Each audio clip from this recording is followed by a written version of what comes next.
important that we understand this part of the lesson. Not that important for us as Christian believers, but it is important for those that are on the world, or those that are in the world. So if we start in this, Daniel chapter 7, we won't read all the verses because we will be working our way through the entire chapter. We'll just start with the introduction. The actual title is Daniel's Vision of Mankind's Future and Their End Without Christ. That's important, their end without Christ. Introduction, the placement of this vision in chapter 7 of the book of Daniel seems to be out of place if we consider what has just happened in Daniel chapter 6, where only one chapter was dedicated to the 3 years that Daniel spent under the rule of King Belshazzar.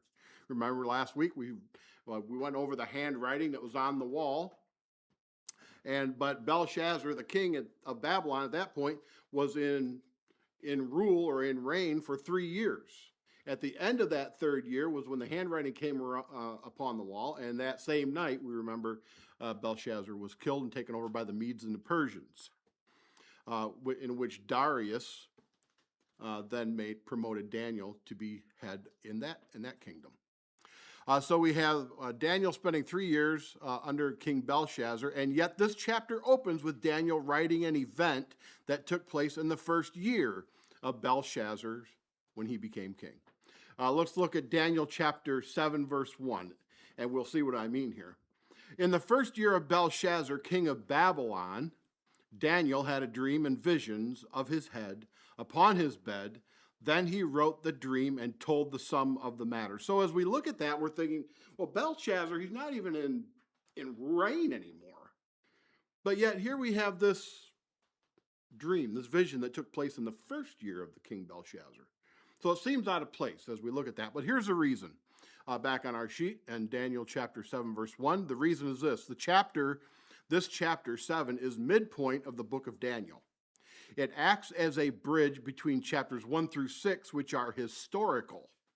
Chapters 1 through 6 are historical books, or chapters of the book, and chapters 8 through 12 are prophetic or future events. So from here on out, we're going to be looking at prophetic future events, prophecy in the book of Daniel.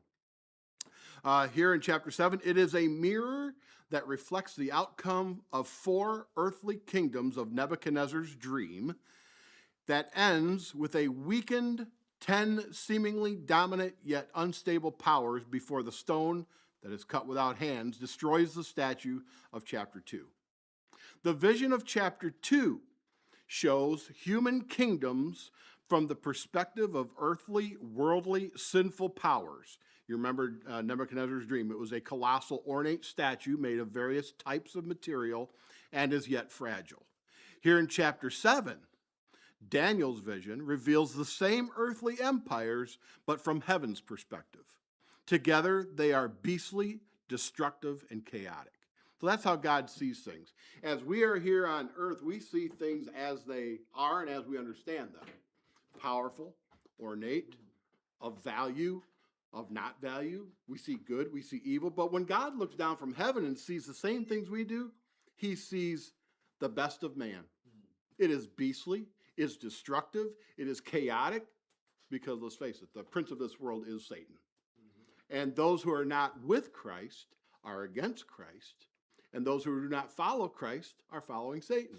There's only two. There are no gray areas with God or in the Bible, so much as the world likes to sing kumbaya and can we all just get along. There's no gray areas with God. It is right or it's wrong. It's good or it's evil. It's bad or it's whatever. So there's no gray areas. That's how God sees the actions, the kingdoms of this world, beastly, destructive, and chaotic. So what is the vision? Look at Daniel chapter 7, verses 2 through 7. We will be skipping some verses, and there's a point to that, because our main focus isn't on the verses as a complete vision. The main focus on this is going to be the little horn that we'll see, the little horn. So Daniel chapter 7, verse 2 says, Daniel spake and said, I saw in my vision by night, and behold, the 4 winds of the heaven strove upon the great sea.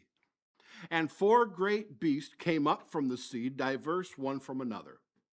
The first was like a lion, and had eagle's wings.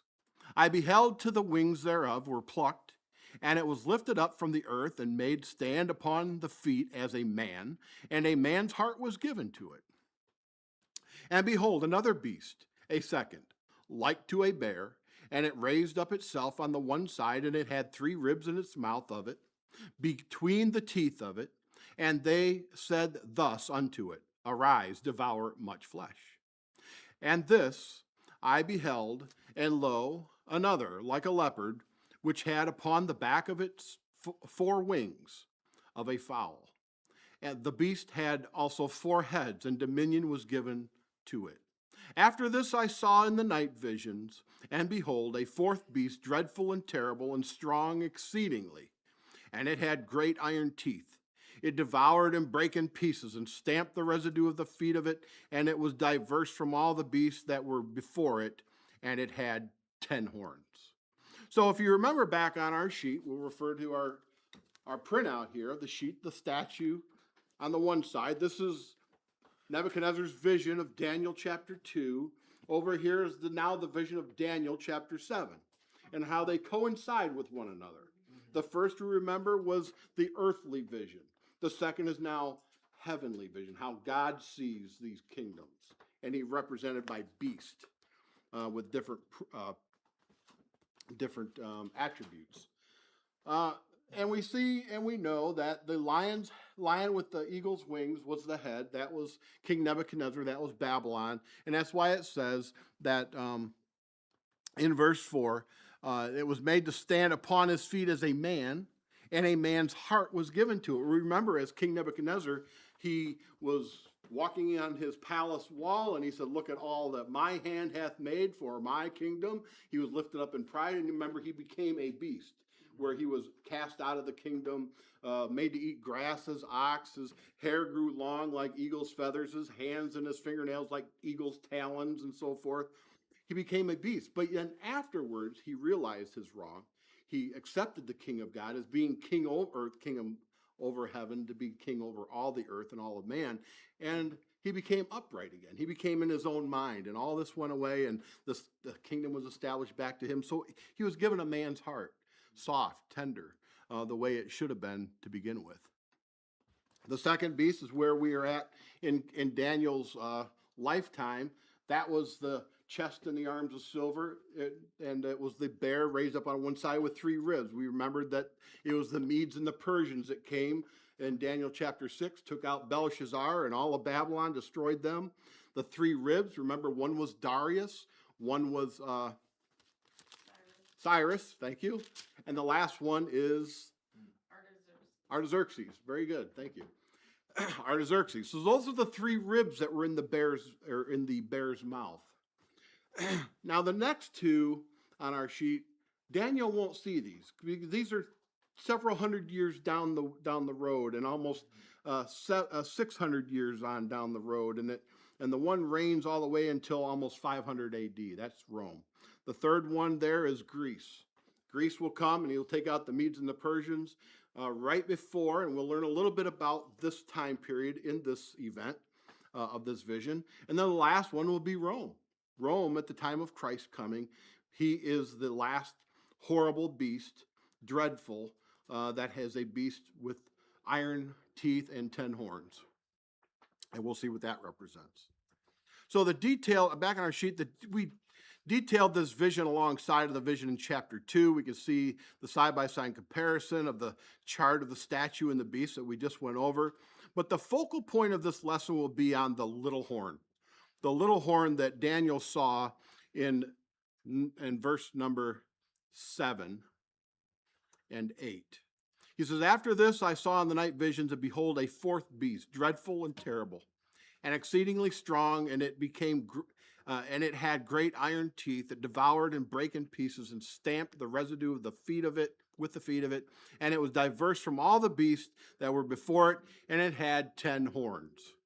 I considered the horns, and behold, there came up along them another little horn, before whom there were 3 of the first horns plucked up by the roots. And behold, in this horn were eyes like the eyes of a man, and a mouth speaking great things. So as we consider the 10 horns on our sheet, you might remember back to Daniel chapter 2 that we had the feet that were iron, with strength, that was power, mingled with clay, the best of man. Clay being represented by the man. And we remember there were a couple different ways that were accepted in that translation or in that interpretation, that it was these 10 men who became groups that became countries that came out of Rome when Rome split into east and west, represented by the two legs. We remember that. Now we remember there's something that was emerging, that the recent Pope had said, how he wants to commingle Christianity, which is really not Catholicism, they're not Christians, but Christianity as an umbrella as a whole with Islam. Now it gets very interesting when we think about Daniel's vision and Nebuchadnezzar's vision, the power, the strength of religion mixed with man. And we saw what man did to religion. It creates 40,000 variations of Christianity. That's the strength of man. It's not very strong at all. But we see here in this vision that it has 10 horns. The 10 horns are going to be represented by what these feet of clay and iron are. These 10 horns are strength. They are power. And they're going to be somewhat easily disrupted, as we can see that 3 of them will be plucked up by the little horn. As we look at this here, we see now a new word, horns. The word moment here, horn, is a horn literally for sound in many cases, such as a horn or a cornet or a trumpet. It could be physically, like the horns of an ox, a goat, or the horns of an altar, as we see in Genesis and Exodus, horns of an altar. But in this case, it is prophetically. Prophetic, it is an instrument, not that you play, not that you see and could hold on to. It is an instrument used. It is a man, it is a leader, it is a head of power. This horn or instrument being used stands out. Much like a trumpet, it stands out of all the instruments. You can distinctly tell a horn from a violin or a cello or something else. You tell the horn of a trumpet different from a tuba or a French horn. It stands out. It's distinct. That's why God doesn't mix words. He uses things that we can understand to tell us things that he wants us to know. Think about that. Things we can understand, but things that he wants us to know. So it stands out. It's distinct and powerful. The placement of this word in the text actually interprets its usage. So how it's used in the Bible, it makes perfect sense. That's how you should use the word. But in this case, it has 10 horns. So it's not a trumpet. It's not the horn of an altar. It's not the horn of a beast such as an ox or a goat. This here is a prophetic vision, and it means something of power. The little horn in verse number 8, as we just read, the most accepted is that it represents the horns. The horns themselves actually represent 10 men that split into 10 countries after the fall of the Roman Empire. We went over that little interpretation. The most recent, it represents religious powers. Man's best attempt of control by religious domination. The iron, Rome's church, Catholics, mingled with clay, Islam. Vision of chapter 2. If this recent interpretation is correct, and we don't know, because we're all just men guessing at this point, because we really don't know. There are things that God has kept a mystery, and in this case, I will speak for everyone who speaks on this vision. It's still, this portion's a mystery. So the best attempt I have to try to explain it is just my best attempt to try to explain it, or anyone else. It's still a mystery, but here we go. If this recent interpretation is correct, then there must have been 3 horns, religious powers or leaders or groups that have been plucked up and are no more. So I found that interesting as I think about that. How do I explain this? What 3 powers, if these are religions, what 3 powers were there that really don't exist anymore or may have been changed? Number 1, the Pharisees. There are no Pharisees anymore. The Pharisees were very powerful. The Pharisees are a bridge of religious power created by Rome to control Israel. The Pharisees were wealthy Jews. There's man's best. chosen to be the religious head over Israel. That's who the Pharisees of Jesus' time were. They were created by Rome to direct, to control the Jews, and the Jews were likely to give over to their understanding, their rule of power, because, well, they were Jews. The Pharisees were Jews. And they were rich. They had power just in that matter, but they were chosen by Rome. But the Pharisees were, and currently are not. Then we remember the Sadducees in Jesus' time. This is an elite group of Jews created by the Roman Empire again, claimed the right to oversee the temple. They were to oversee the feast, and it corrupted the literal writings of God. That's what they did. They corrupted the literal writings of God. They only accepted the Torah, which is the first 5 books of Moses. They rejected the afterlife, saying there is no resurrection. And the little joke is, because there's no resurrection, that's why they're sad, you see. Yes. That's the little joke. So they collaborated with the Roman Empire to target Jews, keeping them oppressed. So it's not bad enough that we have the Pharisees ruling over the Jews, and we have the Sadducees oppressing the Jews, changing the rules and the laws of God and the wording of God. But you notice that with the disappearance of the temple, they also disappeared. The Sadducees are no more. That power is gone. And then there's this interesting group here. Very interesting group. I love studying because then I really learn something. At least I hope to. That's the intent. This group here called the Essenes, or Essenes, however you might say it. Never heard of them before until I started studying this. Very interesting here. This group created by Rome. Interesting. By Rome again, emerged not as a political power, but as a spiritual power to control Israel. Look at what they believed. They promoted strict, disciplined lives rooted in mysticism, purity, celibacy, rituals, and idol worship. Yeah, that's it. Yeah, I heard the answer. Catholic Church, anybody? And the priest. And we watched The Sound of Music last night. I wonder what the reason is for the nuns. They were part of the Essenes, the SNSs. A life of purity, celibacy, full of rituals and idol worship. Now, we don't hear about the Essenes, a group that apparently has gone by the wayside. But if you take the Pharisees, the Sadducees, and the Essenes and group them all together, you have the Catholic Church. 3 groups. Remember our vision here? I considered the horns, and behold, there came up among them another little horn, before whom there were 3 of the first horns, that's power, plucked up by the roots.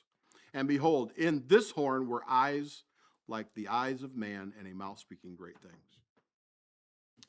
So if you take the essence of all 3 of these groups, combine them, you have the Catholic Church. You really do. And I don't mean that to be mean. I really don't. I don't hate Catholics. I really don't. I want them to come out of it. I want them to learn what group they are affiliating with, what they believe, who they're following, because it's not the Lord. It's not the Bible. It's not Jesus Christ. It's not God. It is of Satan. It is of Satan. And I'm sorry to say that, but again, I'm not sorry to say that, because we have it in these visions. 3 horns have been plucked up, and 1 horn, a new horn emerges. Now, we haven't seen this little horn reveal itself yet. All these things in the visions are slow in revealing themselves, just like God does not reveal the end from the beginning in the beginning. He reveals it little by little, because mankind can't take very much. We really can't. We shudder at somebody says something wrong about us, and we lock ourselves away. We quit church, and we do all these things, and we can't take very much. We can't take the heat. We can't take being looked upon. We can't take being laughed at. We can take very little. So God reveals these things little by little. He injects his law. This is what I expect of man. This is what I want from man. I want them to be holy. And if you're going to be holy, this is who I am. This is what you can understand, the law.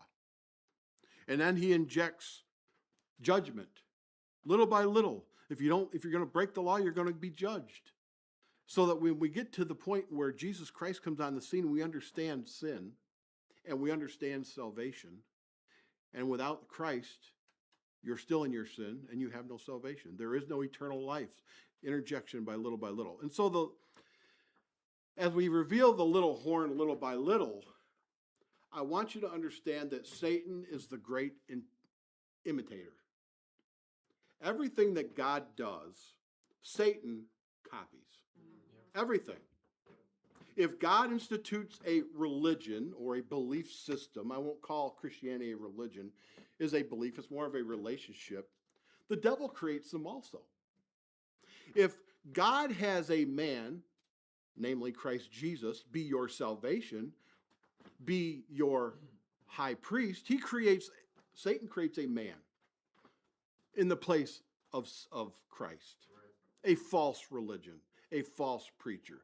If God has these prophets, which he does, and he has pastors, which he does, one speaks prophesying, foretelling what things will happen in the future, like Daniel.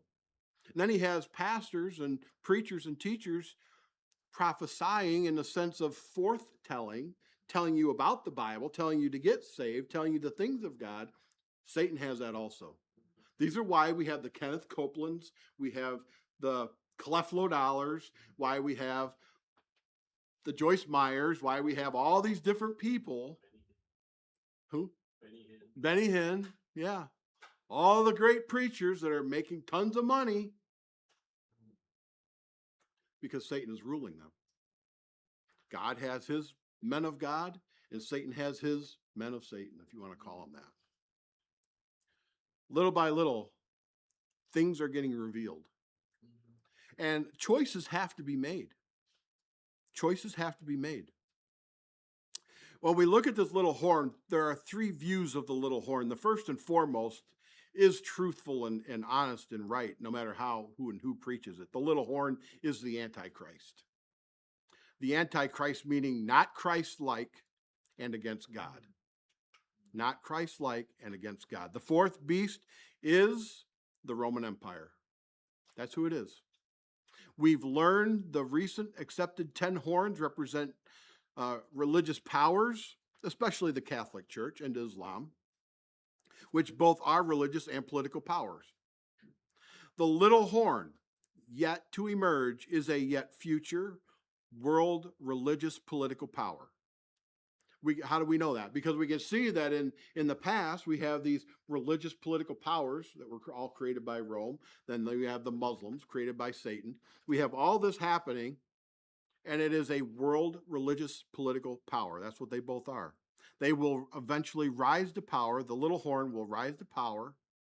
It will then make a 7-year peace treaty with Israel. That's kind of a head scratcher. Why would they make a peace treaty with Israel? They hate them, right? And then later break the peace treaty and persecute God's people for 3.5 years before being destroyed by Christ at his return. What is yet in the future that is yet to happen? The tribulation. What is yet in the future that is yet to happen that is spoken about in Ezekiel? Ezekiel's war. Or that is spoken about in other parts of the Bible, calling it the time of Jacob's trouble. What part is yet in the future where this treaty has to be taken place that we read about in the book of Revelations, where all these other nations, the war of Gog and Magog, that we don't want to understand what Gog and Magog means? That's okay. But there is a war that's coming, that's going to come against Israel. And as much as Israel is our friend and peaceful with other leagues of nations such as NATO and all these other things, at that time, everybody is going to take a hands off.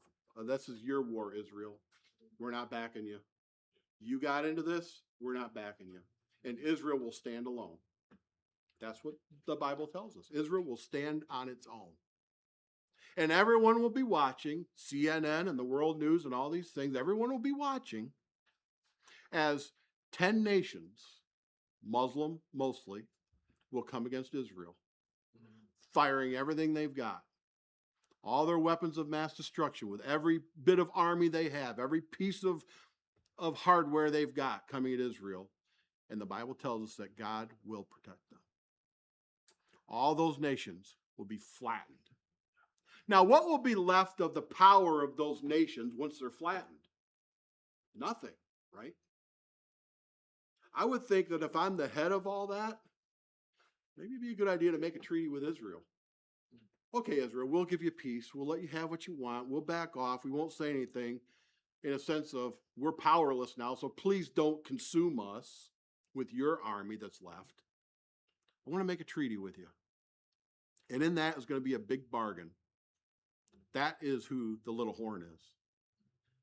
Both political, and while he's making it political, he's going to come in and he's going to make it religious and change the rules and the laws of how Israel will praise and worship God. That's who the little horn is. He is Antichrist, not Christ-like, and he's against God. The fourth beast is the Roman Empire. We learned all that. He makes a peace treaty with Israel that will last for 7 years, but he will break the treaty and persecute God's people for 3.5 years. That 7-year time period there is also the tribulation period. 3.5 years before being destroyed by Christ at his return. Let's look together at Daniel chapter 9, verse 27. Maybe we can get a little more light on this and maybe some more understanding. Daniel chapter 9, verse 27. I don't think I have 27 verses there, do I? Well, I'm in the wrong. I went too many books. 9, Daniel 9, not Hosea 9. Daniel 9:27. And he shall confirm the covenant with many for 1 week. And remember, we looked at that week last time. A week in the eyes of God is a year. So we understand that already. He will confirm the covenant with many for 1 week. And in the midst of the week, or I'm sorry, it was 7 years. In the midst of the week, he shall cause the sacrifice and the oblation to cease, and for the overspreading of abominations, he shall make it desolate, even until the consummation, and that determined shall be poured upon the desolate. So the week, actually, I'm sorry, I misspoke. It stands for 7 years. The week is 7 years. In the midst of that week, 3.5 years, he's going to break the covenant. He's going to break the treaty. Let's also look at Revelations chapter 12, verse 9.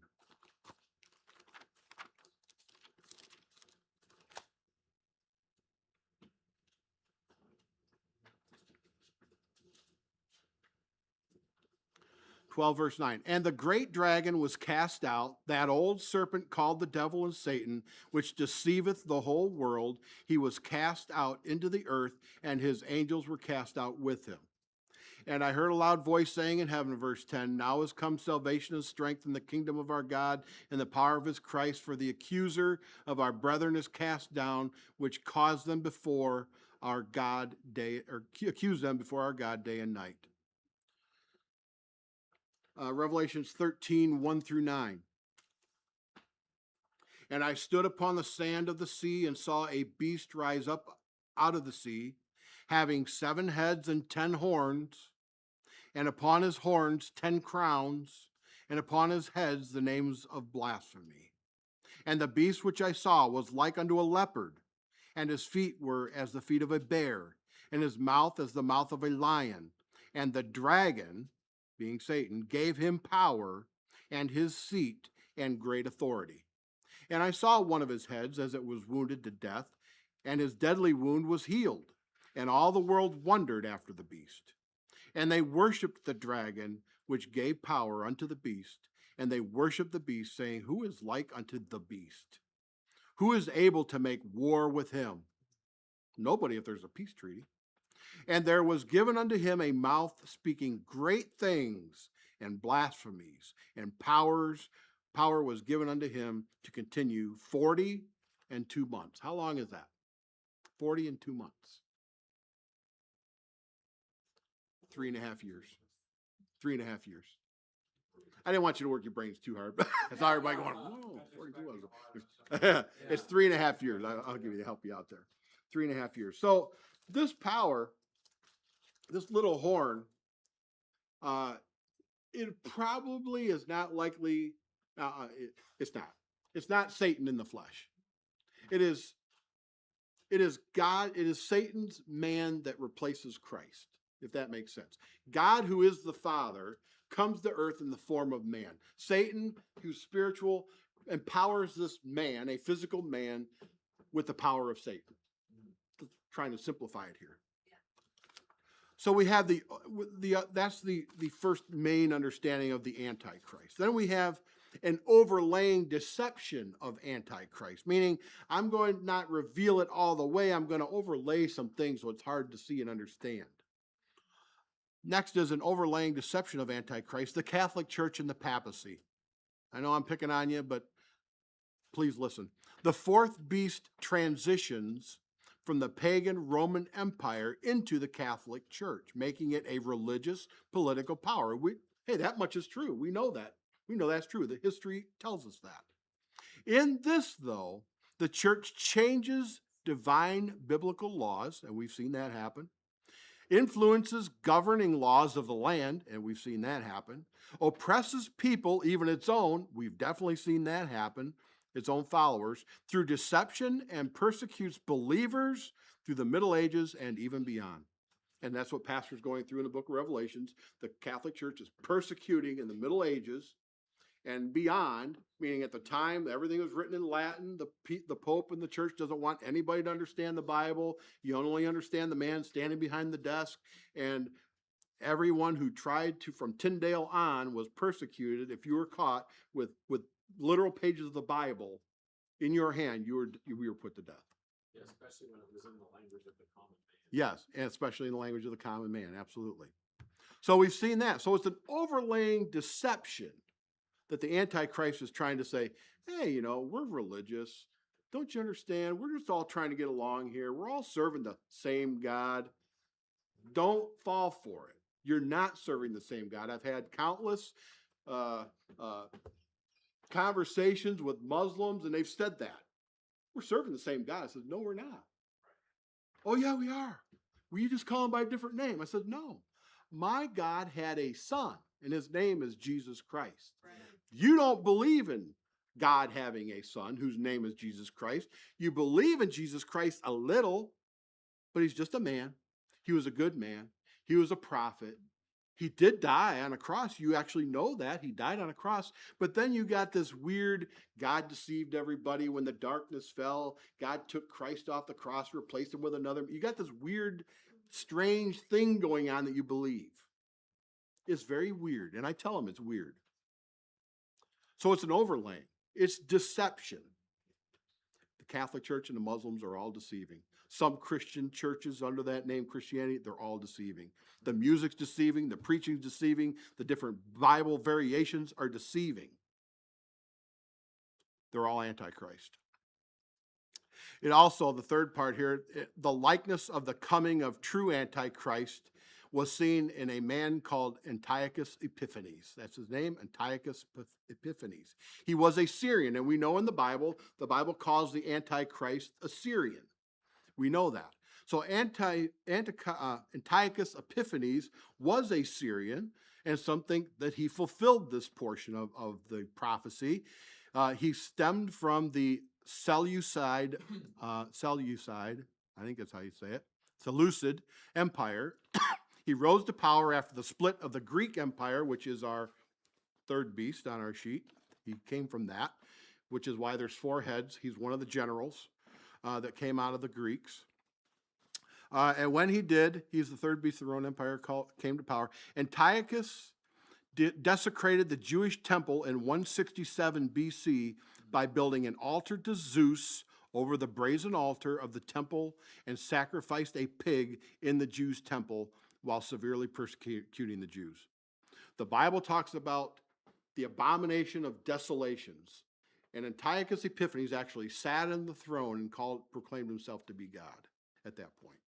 That's why many think that he's a fulfillment of the Antichrist, and there won't be any little horn to rise up, but we know that's not true, and we'll see in a little bit why that's not true. This event sparked what is called the Maccabean Revolt. That's part of the Apocrypha. That is not part of our Bible. The Catholics have it in their Bible. You might find it in some study Bibles, but that was what sparked the Maccabean Revolt. Antiochus Epiphanes desolated the temple of the Jews. After the Maccabean revolt, they threw out the Greeks, Antiochus Epiphanes. If I read right, I think they actually killed the guy. And it led to the cleansing of the temple, and is why the Jews actually celebrate Hanukkah. That's why they celebrate Hanukkah. It commemorates this time when the cleansing of the temple took place, before Rome came in. We'll go to one more section here, and what the Bible says about the vision of the little horn. Let's turn back to Daniel chapter 7, verse 15 through 17. We probably won't get through all this.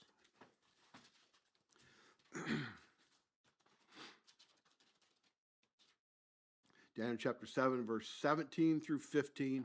And we'll skip a few verses here for a reason. 17 says, "These great beasts, which are four," and now we're getting the interpretation of this. Actually, we'll start up a little higher. 15. "I, Daniel, was grieved in my spirit in the midst of my body, and the visions of my head troubled me. I came near unto one of them that stood by, and asked him the truth of all this. So he told me, and made me know the interpretation of the things.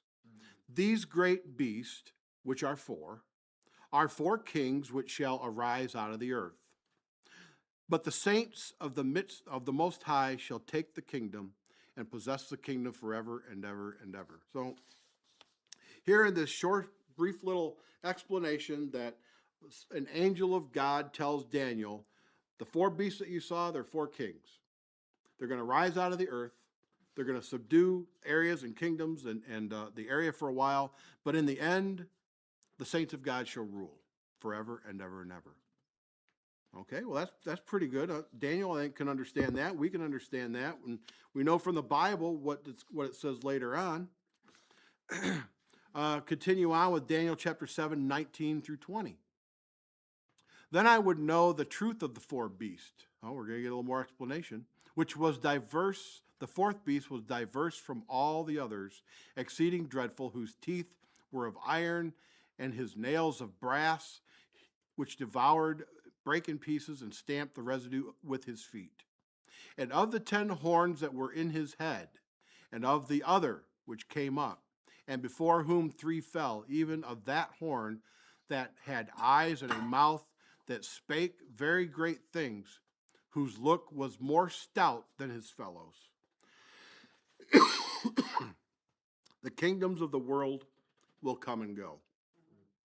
But this little horn, this power that rose up, is unique above all others before it.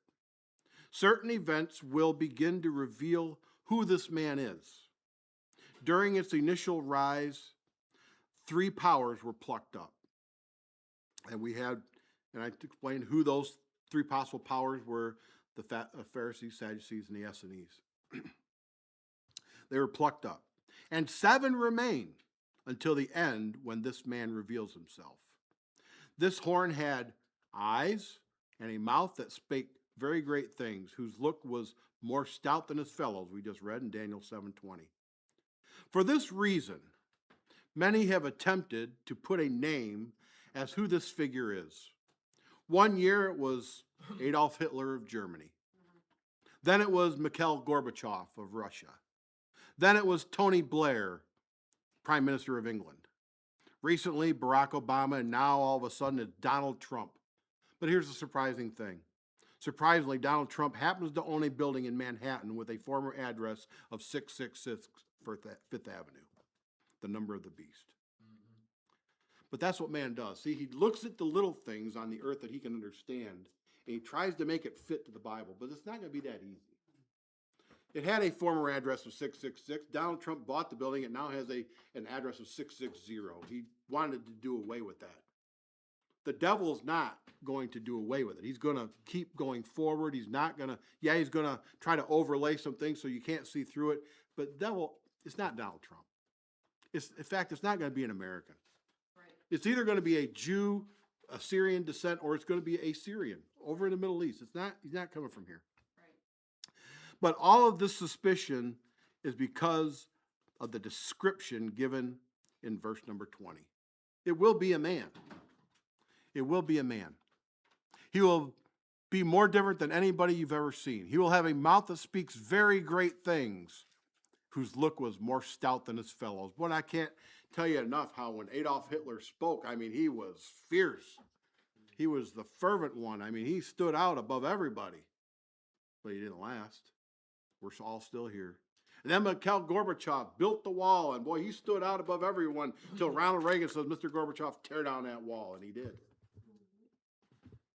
And then we have Tony Blair. I mean, the power of England, of everybody over there, and the great things that he spoke during the days of George Bush, especially during 9/11. He's gone. Barack Obama, boy, everybody was calling him Christ. I mean, aside from walking on water, I mean, he was the Messiah, wasn't he? He was the deliverer. He's pretty much gone. Probably on his way to prison. I don't know what's going on with him. We all hope. And then, of course, everybody has to have somebody. Now we got Donald Trump. But I'm telling you this, I promise you, if Christ tarries in his return, Donald Trump will come and go, and there'll be another, and then another, and then another, until the Bible is fulfilled. Remember, God is not slack concerning his promise, as some men count slackness. But we'll come through. So we're going to stop here. Maybe I'll add some more to this as I get home and do a little more studying before we actually come to the conclusion. But we'll stop here. But I just want you to understand that these visions, at best, they're only as good as the interpretation that God allows us to see. That's as good as they are. You know, I can't stress enough how the Jews missed Christ being born. The way he was born, when he was born, how he was born, the place he was born. They had the prophecies. But as we look at prophecy itself as a whole, we can see that it's kind of vague in a way. We don't understand the things, and we don't understand that, well, how can a virgin have a child? How can they be born in Bethlehem? And then they run away off to Egypt, and that's prophesied, and they don't see all these things. And so they try to put it together, and that's why they chose Christ not to be their king. He wasn't the prophet that would bring the new kingdom. He didn't bring the kingdom. He wasn't overthrowing Rome. Christ was bringing a different power, a power from above, and nobody saw that. And so, like I said, the prophecy is only as good as the person who's probably trying to preach through it or teach through it, but it won't be any good until we actually see it fulfilled in God's terms. Elijah, if you could pray for us, please. Yes, sir. Thank you, Lord, for this wonderful day, Lord, you've given us. I thank you so much for the lesson, Lord, that Brother Troy took his time, Lord. I thank you for using him and for, Lord, helping us to learn more about Daniel and what your plan is for this world. I pray for your will and leadership, Lord, for today. I pray be with all of our hearts, Lord, as pastors are going to preach a message, Lord, that you've given them. Speak through pastor, Lord, and help us all to be attentive to your word.